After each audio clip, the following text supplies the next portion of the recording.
নমস্কার বন্ধুরা। আলু ছাড়িয়ে আলুর খোসা ফেলে দেন, ভুলেও আর আলুর খোসা কখনো ফেলবেন না। এই আলুর খোসা দিয়ে দুর্দান্ত রেসিপি বানান। আমি 3টে রেসিপির কথা বলে দেব। তো এই আলুর খোসা আলু ছাড়ানোর পর একসাথে জমিয়ে নিয়ে করতে পারেন, অথবা 2-3 দিনের যদি আলুর খোসা জমে যায় একসাথে, সেই আলুর খোসাকে ভালো করে জল দিয়ে ধুয়ে নেবেন। তবে আমি এখানে আগে জল দিয়ে ধুইনি। আমি যেটা করছি, বেশ কিছু আলুর খোসা নিয়েছি আর ছোট ছোট করে এভাবে ছুরি দিয়ে কেটে নিচ্ছি। যতটা সম্ভব ছোট ছোট করে টুকরো করে নেবে। এই কাজটা তোমরা ছুরির পরিবর্তে বটি দিয়েও করতে পারবে। দেখতেই পাচ্ছ একদম ছোট ছোট করে টুকরো করে আমি আলুর খোসাগুলোকে কেটে নিয়েছি। এবার জল দিয়ে খুব ভালো করে ধুয়ে নিতে হবে। যেহেতু আলুর খোসা, তাই তার মধ্যে কিন্তু অনেক ধুলোবালি বা ময়লা লেগে থাকে। তাই অবশ্যই খুব ভালো করে জল দিয়ে 2 থেকে 3 বার জল পাল্টে ধুয়ে নেবে। তারপরে দেখো, আমি পেঁয়াজ কুচি এখানে দিয়ে দিচ্ছি। একটা মিডিয়াম সাইজের পেঁয়াজ কুচি ব্যবহার করেছি। পেঁয়াজটা যারা খাও না তারা বাদ দিয়ে দেবে।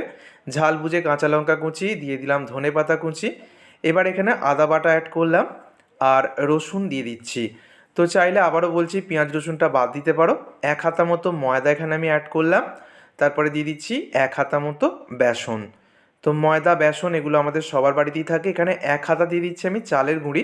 যদি বাড়িতে চালের গুঁড়ি না থাকে, সুজি অ্যাড করবে। এবার হলুদের গুঁড়ো, জিরে গুঁড়ো, ধনে গুঁড়ো সবই বাড়িতে থাকা মশলার ব্যবহার করব। তারপরে এখানে আমি গোলমরিচের গুঁড়ো দিয়ে দিলাম। এবার একটু গরম মশলার গুঁড়ো দিয়ে দিলাম। আর এখানে আমি দিয়ে দিচ্ছি আমচুর পাউডার। যদি আমচুর পাউডার না থাকে তাহলে তোমরা একটু চাট মশলাও দিতে পারো। আর যেহেতু পেঁয়াজ রসুন দিয়ে বানাচ্ছি, তাই 1 প্যাকেট ম্যাগি মশলা অ্যাড করলাম।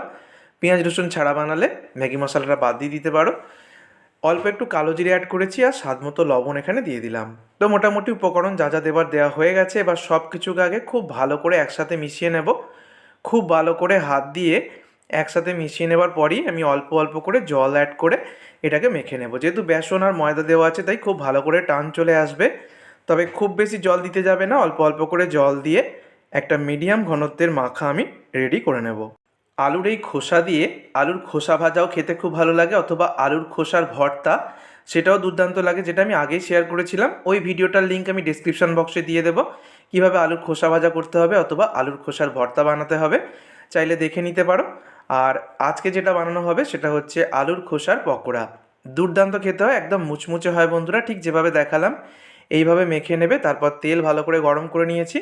তেলটাকে ভালো করে গরম করে নিয়ে গ্যাসের ফ্লেমটাকে করে দেবে লো টু মিডিয়ামে।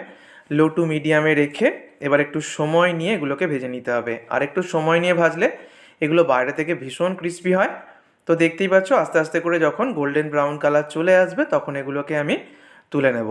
গরম গরম চা বা কফির সাথে দারুণ লাগবে। যে কোনো সময় আলু আমাদের সবার বাড়িতেই থাকে, তাই আলুর খোসা কিন্তু এবার থেকে ভুল করেও ফেলে দিও না।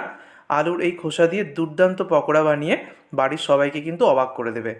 ফেলে দেওয়া জিনিস দিয়ে যে কত সুন্দর পকোড়া বানানো যায়, সেটা একবার বানিয়ে খেলে বুঝতে পারবে। বাড়ির প্রত্যেক সদস্যের ভীষণ ভালো লাগবে এবং সবাই শুনে এটাই অবাক হবে যে এটা ফেলে দেওয়া আলুর খোসা দিয়ে বানানো হয়েছে। দেখতেই পাচ্ছ কতটা সুন্দর হয়েছে। তাহলে বন্ধুরা, এবার থেকে আলুর খোসা ভুল করেও ফেলে দিও না, আলুর খোসা দিয়ে বানিয়ে ফেলো একদম মুচমুচে দুর্দান্ত স্বাদের পকোড়া। ভিডিওটা ভালো লাগলে বন্ধুদের মধ্যে অনেক অনেক শেয়ার করো। সকলে সুস্থ থেকো। ধন্যবাদ।